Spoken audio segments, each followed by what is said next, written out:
একটা কথা কি জানো তো, জীবনে সবসময় পয়সা জমিয়ে কোনো লাভ নেই।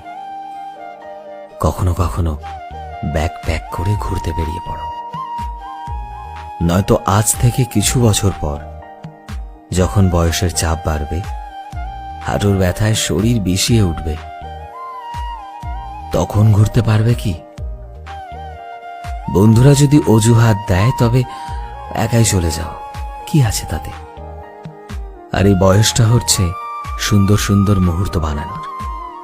সেটা না করে অতীতকে মনে করে একা একা কাঁদলে হবে? কি করছো কি? মুড অফ না করে বাইরে বেরিয়ে পড়ো, নিজের পছন্দের বই পড়ো। জীবনে বাঁচার জন্য কিছু বছরই রয়েছে। অজুহাত তো সবসময়ই থাকবে, কিন্তু জীবন থেকে হারিয়ে যাওয়ার সময়গুলো আর কোনোদিনও ফিরে আসবে না।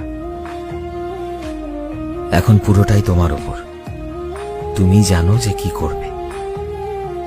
মুহূর্ত বানাতে চাইলে বানিয়ে ফেলো এখনই, যাতে ভবিষ্যতে এটা ভাবতে না হয় যে জীবনে বিশেষ কোনো মুহূর্তই বানাতে পারলাম না। সময় কেটে যাচ্ছে প্রতিনিয়ত, অনেক কম সময় থাকে আমাদের জীবনে।